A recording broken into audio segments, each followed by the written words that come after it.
Welcome to episode 39 of the Growing Space podcast. In today's episode, I have a long anticipated interview headed your way with one of my dearest friends and fellow farmhers. I have the pleasure of interviewing Mary Roberts, the owner of Windcrest Farm.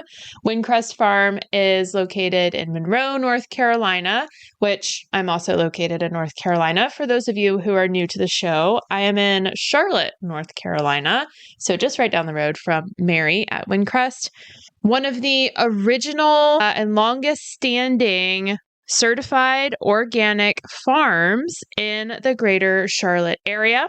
Mary is also the grower and producer of just about every single plant that I share with my clients. Mary and I work super closely together throughout the year, throughout the growing seasons. I could not do what I do without her. So I just have so much admiration and respect for her and for her time in jumping on a quick call with me to share some information to pass along with you all. So in today's episode, we're going to have a little chit chat with Mary, my good friend from Windcrest Farm. And the bulk of our conversation is going to be around lavender. Yeah, so things that we share in today's episode can apply to other perennial herbs that you are growing, specifically other Mediterranean herbs. We'll touch on propagation, plant propagation a little bit. We'll talk through organic. What does it mean to operate a certified organic farm and some other things that go along with her specific growing practices and her growing journey. So yeah, I am just super thrilled to share this episode with you all today. Welcome to the Growing Space podcast.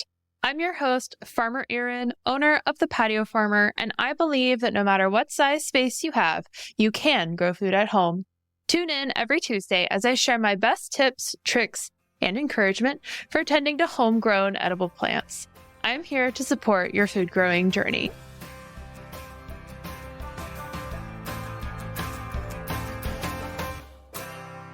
The Growing Space podcast is sponsored by Plant Club by the Patio Farmer. Plant Club by the Patio Farmer is a monthly subscription service I started in 2020. It's a membership-based opportunity to take your growing journey to the next level. With 4 different membership options, you get to decide the amount and kind of support that's right for you. All Plant Club members receive access to my online community through a platform called Circle. Having access to this platform allows members to share pictures, ask questions, celebrate harvests, and get to know each other. All Plant Club members also have access to free seeds each month, along with information on how to plant and tend to their crops, with seeding instructions and downloadable resources from the Patio Farmer's Resource Library. Membership starts at just $14 a month. Join Plant Club today by visiting my website, thepatiofarmer.com/membership.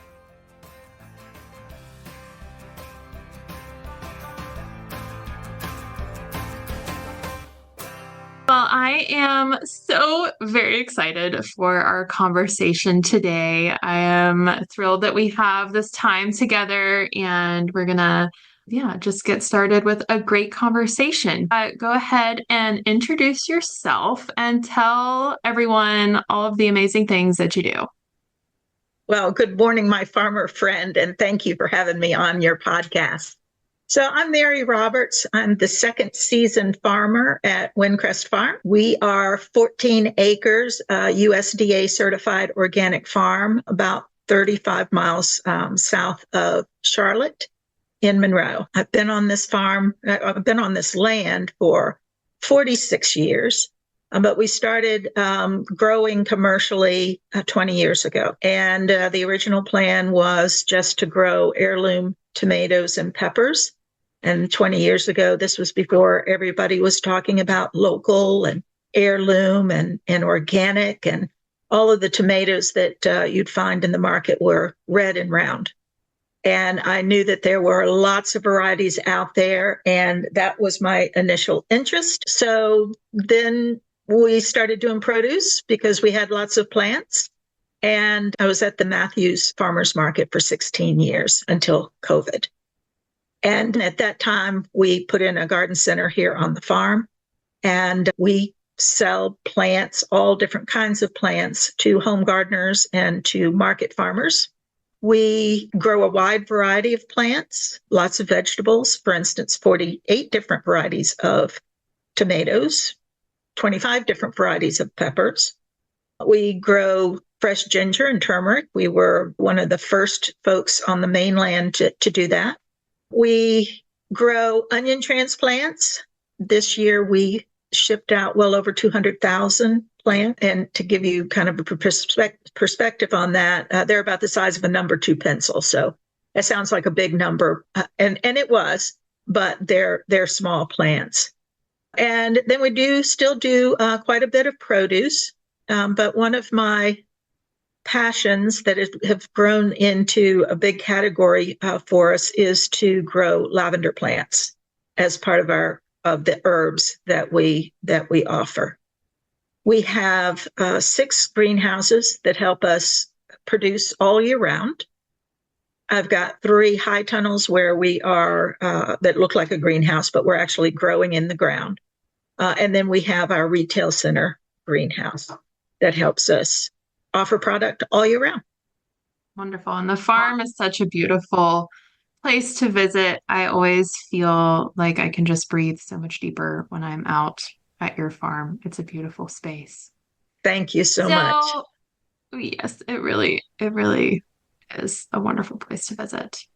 So tell us, Mary, where did your farming journey begin? How did you get started as a farmer? I was born this way. When I was 2 years old, I would go to a grandparent's, both of them avid gardeners, and they would have a tin can and a spoon ready for me so that I could dig in the soil. And just as so long as I stayed away from Grandmama Roberts's pansies, I was good to go. And it's just something that I just always have loved to do. When I was 18, I worked in tropical greenhouses just outside of New York City. And that's where my love of greenhouse work happened. Fast forward through a technical career in engineering documentation and project management. Age 50, I finally got my first greenhouse, and the rest is history. You mentioned that you love greenhouse work, which I do too. I think greenhouses are some of the most peaceful and inspiring places around. What is your favorite thing? I know this is hard to pick just one thing, but what is your favorite thing that you get to do as a farmer? I think my favorite thing is the propagation, is taking cuttings and creating new plants out of it.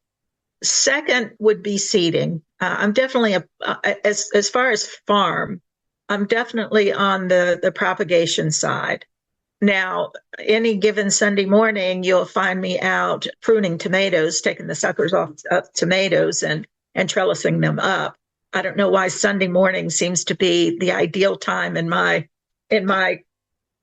schedule to do that, but it's grab a cup of coffee and go out and just commune with the tomato plants. I'm not my least favorite thing, I think, but still rewarding, is harvesting vegetables. I mean, if I'm hungry, yes, but just harvesting it has to be, the timing has to be right, and there's the post-harvest handling, and I mean, it's rewarding, but I wouldn't say that it's the thing that makes me the happiest. Luckily, I have people on my team that adore doing that. So we got it covered. We got it covered. There is a job for everybody that they love here. I love that. Oh, so your farm is certified organic. You're a certified organic operation, and you're located in Monroe, North Carolina. We are both in the USDA Hardiness Zone 8A, but you are one of a handful of certified organic farms in the Charlotte area. Tell us a little bit more about why did you make the decision to run a certified organic farm? Why was that important to you? Well, organic has always been important to me. I have the original volume of Rodell's Institute's Encyclopedia of Organic Gardening that came out the year that I graduated from high school. And it's just never made sense to me to introduce any kind of poisons into our food. It just didn't make sense. So the philosophy there, or the intent, has always been there. And the certification program came out in 2000, the year 2000.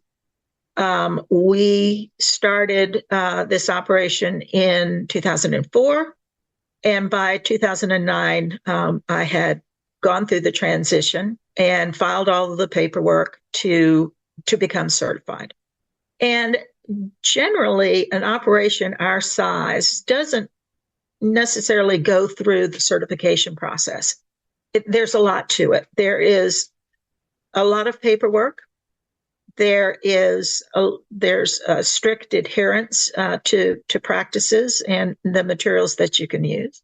There's also a commitment to improving the soil, making sure that you're using clean water sources and not contaminating water sources, building habitats for your beneficials, buffer zones where you're encouraging a diversity of farm life. So it's not just do you spray or you don't spray, or what you can use and you can't use. It's really a bigger picture. And it's been interesting to me to watch some of the other words that are used for farming practices that are beneficial, such as regenerative farming, sustainable farming. Organics really does incorporate both of those things. It's not just what you can and cannot use in pest management or in fertilization. So, like I said, there's not a lot of folks our size who want to go through that process and also that expense. It's a lot of money to file that paperwork. And, if I was paying myself the documentation fee, I would not be able to afford myself in keeping all of those records. But what it does do is that it gives my customers, who are not always local to me, because we do ship out quite a few products, it gives those folks that don't get to know me personally and hear my story and see the farm some confidence that we are farming in a clean and regenerative way. So that symbol, there's a lot behind that symbol, and I encourage anyone to go to my website. I have an essay there on why it's important to us to do this and what's behind that USDA certified organic symbol. I'll be sure to link that article on your website in the episode's show notes so that people can take a look at that. And I can speak from my own perspective as one of your customers.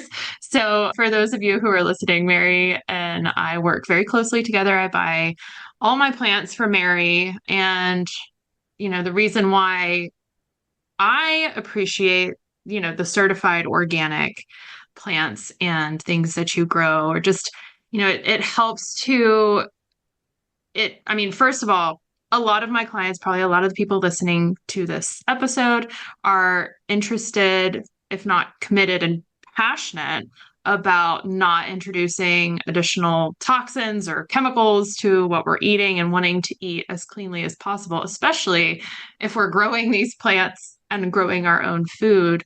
So being able to shop and use certified organic plants is, there's tremendous value, and I appreciate you and all the things that you do at the farm so very much. I feel like you're setting yourself up for longer term success when you choose certified organic plants in more ways than one, in more ways of just what you're putting in your body, which is huge, but also in what your impact is on the environment and the world around us. So today we're talking mainly about lavender because We both love lavender. Who doesn't love lavender? It smells so good. It's a perennial plant. It's just a wonderful addition to any growing space.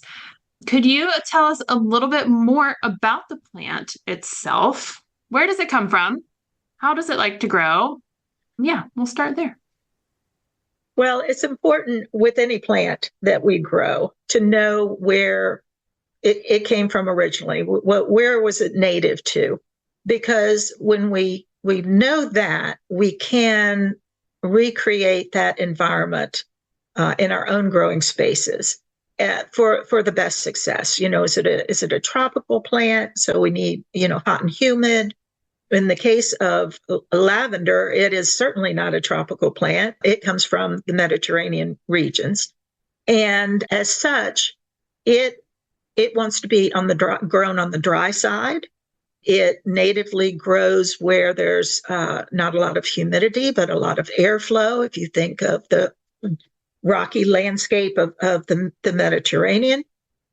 So recreating that, creating a microclimate, keeping those things in mind will give you the best success with lavender. Now, that can give us some challenges, especially here in our growing area, where we have a high humidity. We've got more of the tropical plant environment during the summer than we do of the breezy Mediterranean. But we can do some things to help create that ideal environment for lavender. So what that would be is that we would not want to plant it in any place that has soggy soil. We want a drier kind of environment. So I wouldn't grow lavender, say, next to basil. Basil's going to want a lot more water than lavender does. We want to give lavender some space, some air space. So if it is humid, we've got some airflow around it. Some growers will actually mulch with rock around the lavender plant. That white rock, will reflect light up until the crown and also provide some good drainage. We want to make sure that it's getting plenty of sunlight. Full sun all day long is great. You can have some partial shading, but the more shade, the less blooms you're going to get. And I mean, that's our goal with lavender, is to get all of those lovely, lovely blooms. The other key thing to remember, other than lavender does not want wet feet, is that lavender needs to be pruned. Just like your other Mediterranean herbs, such as rosemary and thyme and oregano, if we don't prune back the lavender, it will start to get very woody at the bottom and just have some sparse foliage and sparse blooms at the tips as the years go by. So we can be really aggressive with pruning. The first time we want to do that is when we first plant. Believe it or not, you bought this beautiful plant, but if you go in and take off just the tips of that, it's going to encourage that plant to establish itself quicker, and it's going to get bushier. The other time to plant is after blooming. So if we are cutting for lavender bundles to bring that lovely fragrance into the house, that's an ideal time to prune, not just taking off the long stems with that blossom in it, but again, we can cut down into the plant just a couple of inches. You're now going to encourage that plant to bush out. And with some of the varieties, you can get a second flush of bloom by doing that. Now, certainly if you've left your lavender to bloom, run its full cycle, we want a deadhead. We want to take all of those spent blooms off of the plant. And again, that's a time to really cut back into the plant. It's not only going to make those ends branch out more, but it encourages new growth to come up at the base. And that's going to prevent that woodiness. And you will always have, a nice full plant. The other time that we may need to prune is in the early spring. Lavender, if we have a wet if we have a wet winter, sometimes you'll get some dieback, and it will manifest itself as just branches that have just gone gray. Lavender will go dormant in the winter, so it's not going to be that vibrant blue-gray foliage. It's going to be more on the gray side than on the blue side. But when the branches die back, you'll definitely notice a difference. The needles the leaves and needles will die back a little bit and look dry and crunchy. Take your pruners and go in and cut those right back to the ground. And I've had lavender plants that had maybe a total of 10, 12 branches to start with. And by spring, it had one branch that had survived, cut everything back. By the end of the summer, it was back to its full glory. So don't be afraid to prune. In fact, it's necessary for the longevity of lavender plants. And lavender plants can last years. Wow. So is that also the case for rosemary? Because rosemary and lavender are very close cousins, right? That's so is right. it the same for them? It is. It is. Now, whereas you can cut back lavender back towards the ground a little more aggressively than you can with rosemary. Rosemary, I have found, I never want to take more than a third of the height of the plant. With lavender, you can be a little bit more aggressive. But once you start living with lavender and watching its growth habit and not be afraid of pruning, you'll have more courage to be constantly pruning that plant to make it even more vibrant. I feel like anytime a client schedules time for a pruning session with me, I mean, I love to prune. I feel like it doesn't matter what it is. It could be tomatoes, it could be herbs, it could be a fig tree. It doesn't matter. I love pruning. And I feel like it's the process of shedding parts that are no longer serving or that aren't really channeling the potential of the plant right to the max. And I think it's such a beautiful comparison to our lives and like what we choose to bring into our lives and releasing things and being okay with that change. But a lot of people find it intimidating. And when I get in there and I start cutting their plants, there's a little bit of shock when you're first getting, I mean, there's shock for the plant, of course, but then there's also shock for the person pruning because, they're not, if that's something they're not used to, it can feel like a very drastic thing to do to a plant. Absolutely. Absolutely. It's not until, and I would say a majority of people are timid about pruning. But once you've had experience seeing how it really stimulates that plant to come back even stronger, once you've had that experience time and it gets very easy. Now, part of the pruning that I do, and this can kind of help some people that are shy about pruning, think of taking cuttings to create new plants. So I go out and I see a lavender plant and maybe it needs a little shaping up. And I think, well, and there's some good tip growth on there. Well, let me just go ahead and take a handful of cuttings off of this, create even more lavender plants. At the same time, I'm pruning. So I can serve two things at once. And, as a propagator, my eye is always looking at plants to say, can I take something off of this and make another plant? So that can give you some confidence in pruning too, and looking for opportunities to do two tasks at once. Yeah, that's great. That's great advice because that's another thing that I get asked about too when I'm in like either pruning or even thinning plants, which thinning plants, it's harder to, depending on the plant, it's harder to save one of your thinnings.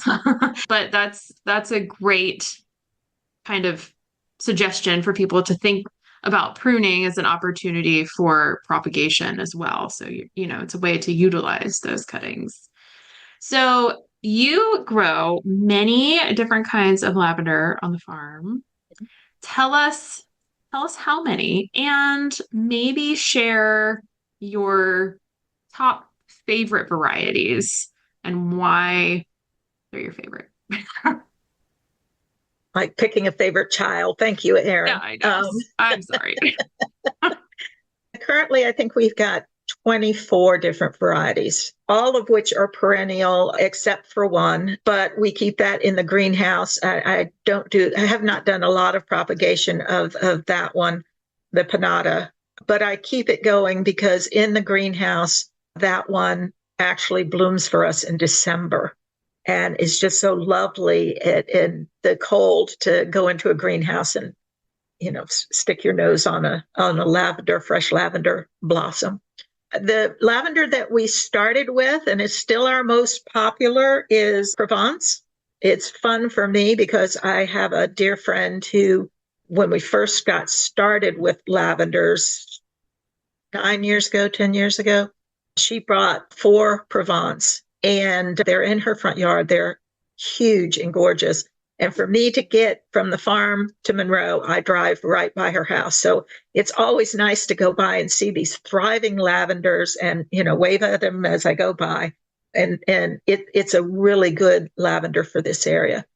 Now we do 3 lavenders that have come on the scene recently from a breeder up in Pennsylvania. And everywhere that these lavender varieties worldwide have been introduced, they have always taken best in show new plants. And those varieties are phenomenal, sensational, and a white lavender called exceptional. And it seems that this year, the white lavenders have been the most requested of all the lavenders that we offer. We do offer another white lavender called Edelweiss. We have short lavenders, low growing lavenders like the Munstead.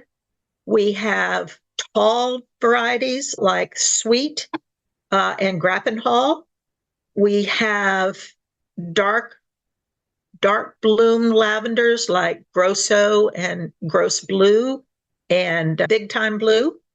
See if I'm leaving anybody out. Hidcoat is another variety that we have. They all have their own personality. The long needle, short needle, jagged edge needle. My favorite is Goodwin Creek. It's got a fuzzy leaf rather than a smooth leaf and a little toothed edge. And it's a little grayer than the other color of foliage, but the bloom is a deep, deep purple. And it's really stunning. And you wouldn't think that it would be tolerant of humidity with the kind of the fuzz on the leaf. But in fact, it's very good in our climate. Yeah, the Goodwin Creek. I feel like that's one that whenever it's in bloom at the garden center, it always catches my eye. Especially, I mean, it's hard to ignore a lavender flower in general, but that one in particular has also like it's very memorable blooms. So now I left one out. I left one out, and that is our Spanish lavender that has what they call the pineapple bloom instead of what some people think of as that long stem with the row of little flowers on it. This one looks like a barrel bloom, I think they call it. It looks like a pineapple with 2 little rabbit ears coming out the top. And the foliage is almost a needle-like, very different from an English lavender or a French lavender, but still has that lovely fragrance. So you can have all manner of heights, textures, colors, but they all have that lovely aromatic fragrance that we're after. So wonderful. What made you decide to focus on lavender production on the farm? It's a popular plant. I love it. I tend to do things that I love to work with rather than things that may be a little bit more trendier. I like the classics. And once I got started, it was like, oh, just like tomatoes. We started with a red round tomato, and now there's all different colors, shapes, sizes. I like to kind of get start with one plant and then see what all the variations are. Really get to know it as a classification of plants. So we've talked about some of the things that go into tending lavender, recommendations on where to plant it, how to tend to it. And, as the patio farmer, I am curious to hear your thoughts and any modifications to growing lavender if we are confined to a small space, maybe a pot on a patio or, somewhere that is not in the ground. Are there any different considerations or things to keep in mind if we are growing lavender somewhere more confined? Or is it about the same? Well, lavender does excellent in containers because of the drainage on containers. There's a catchphrase that we use for our Mediterranean herbs called grow it high and dry. So we don't want a lot of water. We want good air circulation. So that pot is naturally raising it up off of the humidity of the ground. It's one of the plants that you can use in terracotta pots. Sometimes we're challenged with terracotta pots because they dry out so quickly. Well, that's exactly what lavender wants, is that drying out. Again, pruning, whether you're in the ground or especially in a pot, because you want to keep that top growth proportional to the room that it's got to grow in, the root ball to top growth proportion. So excellent container grown plant. We have them both in the ground and in pots here at the farm. Well, and it's good, that's a good thing to keep in mind for those who have terracotta pots and planters, especially. I get asked about what is the best material to use for growing food, or sorry, the best material to use for container choices or raised beds. And I get asked about terracotta a good bit. And I always say it's great for cool weather plants and herbs, but not necessarily things like tomatoes or squash or cucumbers, things that need to stay hydrated through the summer, because you lose that moisture from evaporation. But for things that like to be a little drier, it can be a great tool to keep in mind. They might be happier there. Well, and the fabric grow bags are also a good choice. I actually have all of our propagation plant, all of our mother lavenders are in grow bags. Tell us more about the lavender propagation process. And you mentioned mother plants, which that idea might be, maybe some people are familiar with the idea of a mother plant, or the process of taking cuttings or propagating herbs, propagating growing plants, not from seed, but from a cutting. Could you just kind of walk us through that process and what all of those things mean? And is that something that's doable at home? Absolutely. Now is the time of year that we are propagating like crazy. The late winter, early spring is when we're propagating by seed. We're sowing lots and lots of seed, but it's this time of year that we're refreshing our inventory through propagation. And what that means is we're going to look for plants that, first of all, are not in bloom. That's a little bit hard on lavender right now because most of the varieties are blooming right now. So we won't take cuttings now because it's putting a lot of energy into that bloom. But we do have some varieties that are later blooming in the season. So we're looking for plants that have strong tip growth. And we're also looking at the stem, because the stem can be either hardwood, a semi-hardwood, or it can be soft. And the way that we know what that is, we recognize what that is by the color. So if it's brown, it's a hardwood, and it will eventually take root, but it's going to take a little longer. And then we have a semi-hardwood, which changes. It's a little less brown, a little more green. And then there is the green. You see that it looks like it's fresh. We want to take that cutting from that semi-hardwood area of the plant. And I want to take those cuttings ideally in the cool of the morning. If it's later in the day, I want to make sure that I have a jar with some water in it. So as I take those cuttings, I can immediately put them into water so that they aren't going to dehydrate.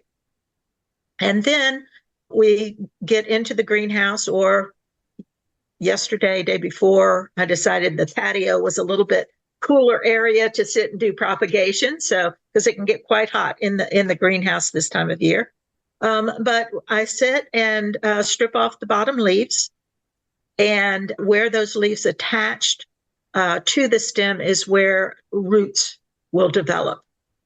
I have propagation trays, which are basically a 10 by 20 tray that has little cells, little pockets in it. And I have put a medium in it. The one that I personally use is cocoa coir and vermiculite and some rice hulls.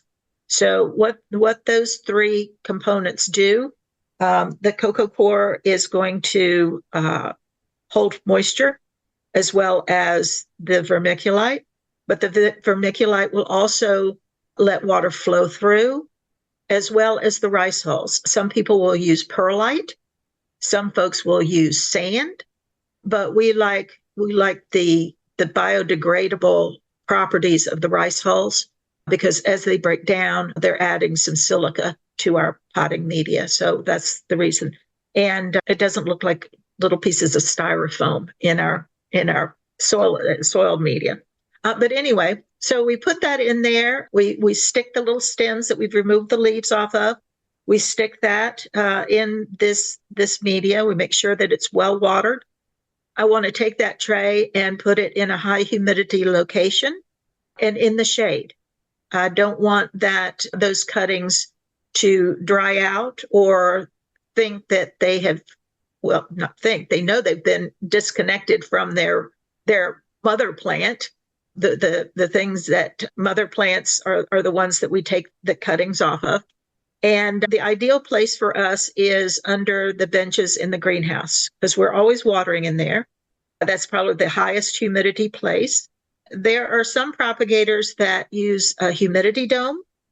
So they'll cover it either with a plastic bag or a plastic dome that goes over it. And again, we're trying to keep these plants, we've disconnected them from their main water source. So we want to keep the leaves in a high humidity environment to encourage them to go ahead and root. We do not use a rooting hormone. A lot of propagators do. Yeah, we are not allowed, nor would I want to use a chemical hormone. There's enough hormone disruptors in our environment to begin with without me buying it and handling it. But if folks want a little more help in getting rooting on cuttings, particularly with lavender, because they can be challenging, there are natural rooting hormones. And I hesitate to use the word hormones. There's more natural rooting encouragers, such as aloe vera, honey, and willow water. And if you want to know more about willow water, I do have an article on my website about that. So yes, in fact, you can do this at home. We actually have an upcoming class teaching people how to propagate perennials.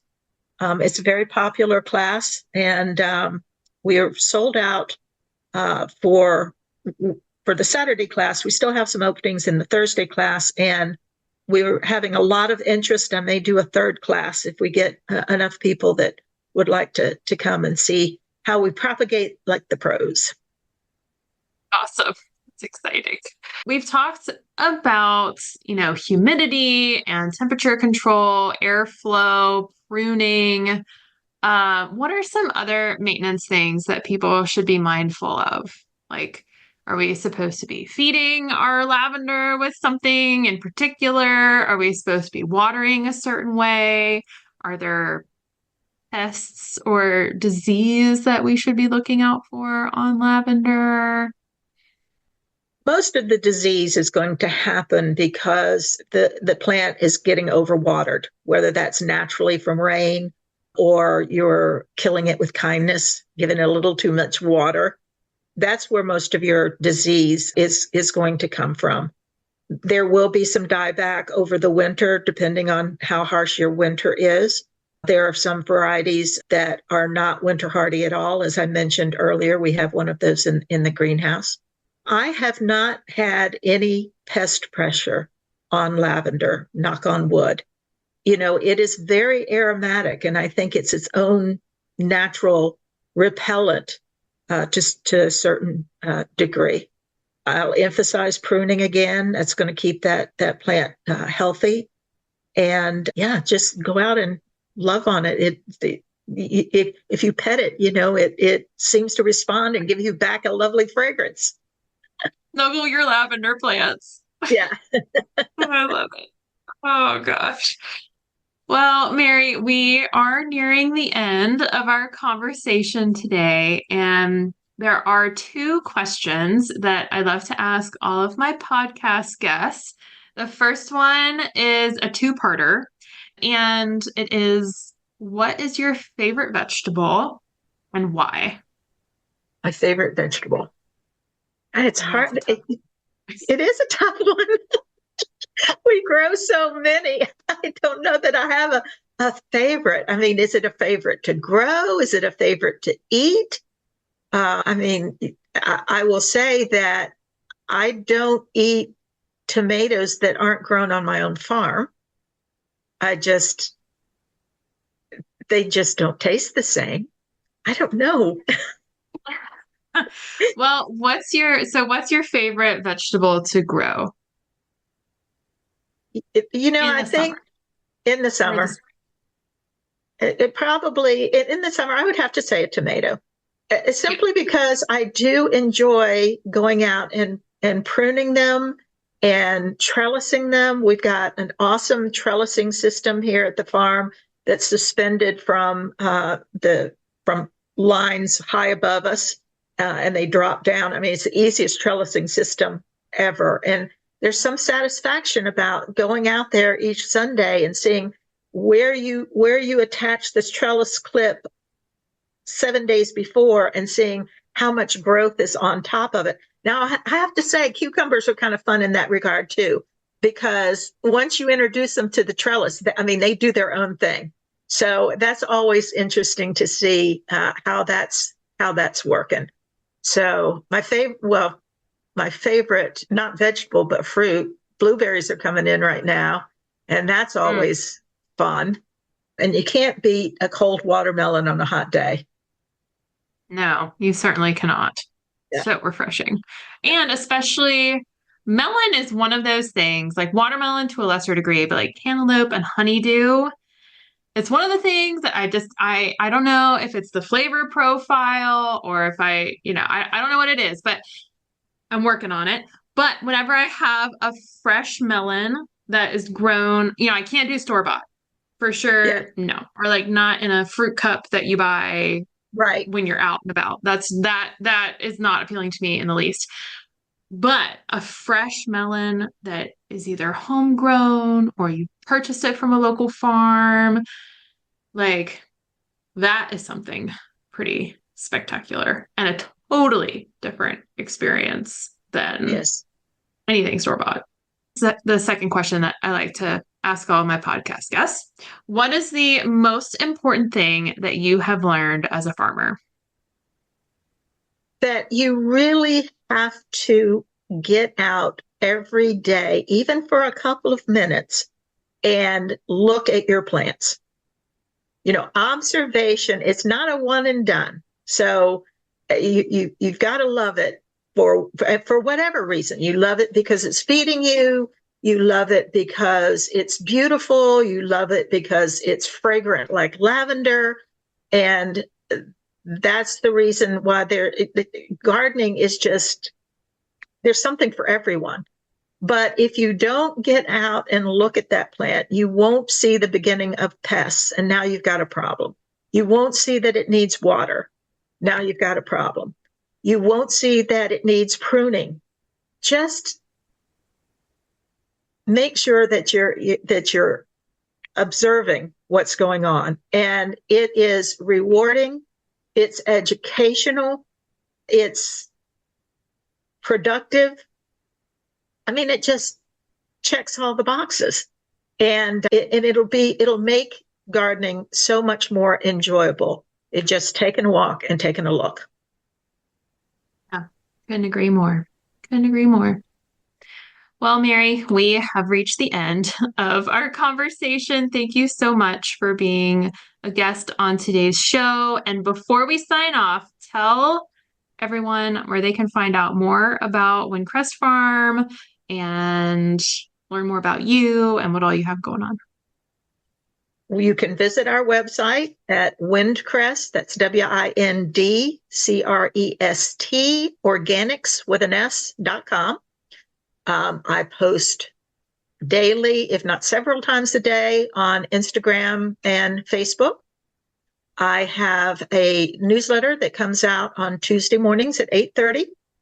And that'll let you know what we've got going on at the farm, whether that be a class or an event, or what's in the garden center, or what produce that we're harvesting at the moment.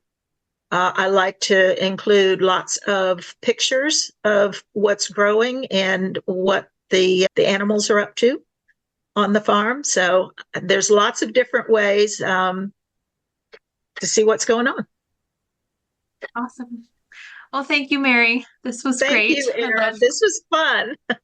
Yeah, I loved learning more about lavender from you. It's always great to chat. So thank you, Mary. Thank you. Isn't Mary just the best? Don't you just want to go to the farm and hang out with her all the time? I know I do.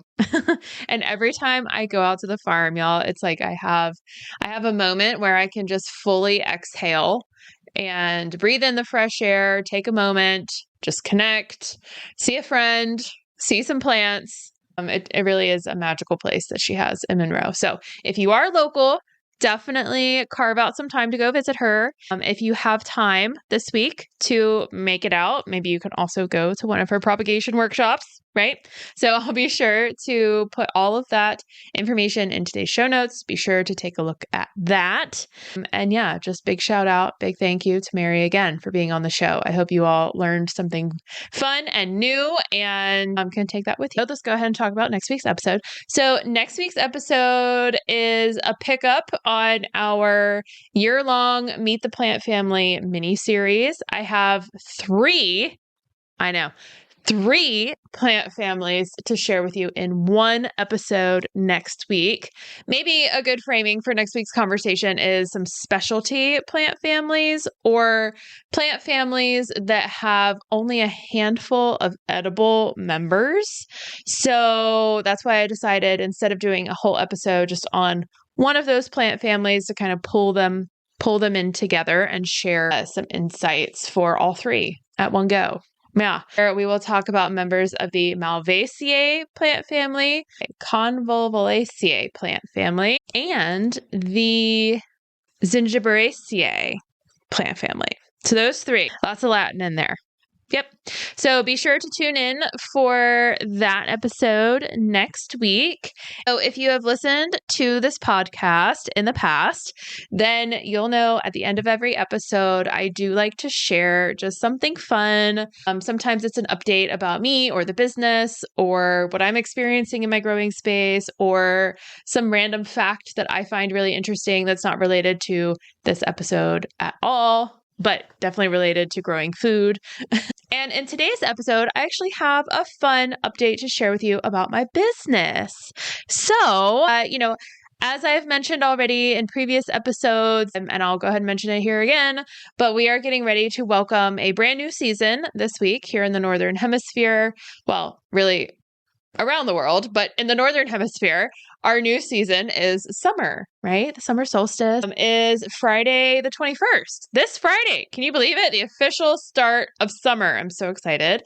And I thought with the new season, it might be fun to do something new with my business, something that I have been thinking about for quite some time. And it's a new offering, a short-term offering. It's for the season. So it's just going to be in the summer, at least for now. I'm going to trial it for the summer season. Yeah. So about a 12-week long service. And it's going to fuse together and it's going to allow me to do 3 things that I have been wanting to do more of. And it all kind of cruxes on this big one, which is share my growing space, my personal growing space with you all. In the past, I've thought about hosting events out at my growing space at my home. But to be totally honest with you, that doesn't really feel the most comfortable with me at the moment. But I have been wanting to kind of share my growing space with you all, show you how I'm tending to things, show you what all I have at home in a way that is supportive and relatable and a way that we can all be learning together. That's been one thing. Another thing is that I really want to get more comfortable with video and have an opportunity, have a little project to create more video content. And then the other thing is that I really want to do more writing and more blogging. I already send out 2 newsletters a week, but I just really love it. And I keep having these ideas, as a business owner,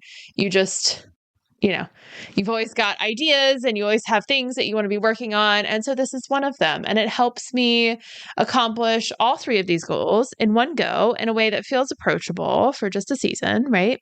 Be sure to keep your eyes peeled. I will officially be launching this later this week. And in my newsletter that goes out on Wednesdays, so that would be tomorrow. If you're listening to this episode on Tuesday, when it is shared out into the world, then tomorrow would be Wednesday, of course. And that is the day where I send out my weekly newsletter. I also have some updates shared on social media as well, a couple reels, and I'll be sharing more information this week on that there too. So if you don't get my newsletter, now would be a great time to subscribe to that. Check the show notes for how to do that. But you just go to my website, thepatiofarmer.com/newsletter. Again, thepatiofarmer.com/newsletter, and you can sign up there. So follow me on social media, on Instagram, Facebook, TikTok. I am on all, and we'll be sharing those updates across all of those platforms. Oh, and this new project also enables me to post more on TikTok, which of course, might as well do that too. Anyway, so that is your big announcement, your little tidbit of information to take away with you today. Just make sure you are following along if you're interested in that kind of vague, but really exciting project that I am going to give myself for the summer. Well, I hope you have a fun project in mind for yourself, for your growing space, for your plants this summer season. And I will see you back here next week as we talk about those 3 different plant families. Thanks again for tuning into this week's episode of the Growing Space Podcast. I hope that you learned something new and that you were able to take this new information home with you and implement into your growing journey and into your growing space. As always, I am here to support you and your food growing journey. If you'd like to learn more about the different services and resources and membership programs that I run through the Patio Farmer, please check out my website, thepatiofarmer.com. You can also follow me on social media. I am on Facebook, Instagram, and oh my gosh, most recently, TikTok. Wow. I know. Here I am. Patio Farmer is on TikTok. It's very exciting. If you enjoyed today's episode, please give it a like or a rating or a review if you want. Maybe share a little comment about your favorite part of the episode. Share it with a friend. The more interactions I get with my little podcast online, the more I'm able to help people just like you in their food growing journeys. As always, thanks for being here, and I will see you again next week.